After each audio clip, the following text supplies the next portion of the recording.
Hi, sorry అండి, మిమ్మల్ని చాలా వెయిట్ చేయించా. నానా, మీరు అబ్బాయిని చూసి సెలెక్ట్ చేశారా? ఏమైందమ్మా?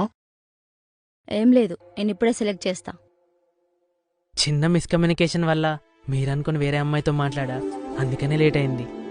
అయినా క్రాస్ చెక్ చేసుకోవా? మనం ఎవరితో మాట్లాడతాం, ఎందుకు మాట్లాడతాం చూసుకొని మాట్లాడాలి కదా. అయినా చిన్నపిల్లలాగా కారణాలు చెప్తావేంటి? మిమ్మల్ని వెయిట్ చేయించాలని కాదు, నిజంగానే మీరనుకోని. డీటెయిల్స్ తీసుకున్నారుగా. సి, ఇలా టైం సెన్స్ క్లారిటీ లేని వాళ్ళంటే నాకు చిర్రాకు. ఈ క్లారిటీ లేకే ఇన్నాళ్ళు పెళ్లి కాకుండా పోయావు. మామూలుగా నువ్వు నచ్చడమే కష్టం, ఇలా చీప్ గా బిహేవ్ చేస్తే లైఫ్ లో పెళ్లి కాదు. సి మిస్, ఇలా వెయిట్ చేయడం అంటే నాకు చాలా ఇరిటేటింగ్ గా ఉంది. కానీ 1 అవర్ నుంచి వెయిట్ చేశా. నీకోసం అనుకుంటున్నావా? కాదు, నా వాల్యూ ఏంటో నీకు చూపియనీకి. అరే, నేను చెప్పేది కొంచెం వింటారా? అంత టైం నాకు లేదు. మళ్ళీ ఈ గెటప్ ఏంటో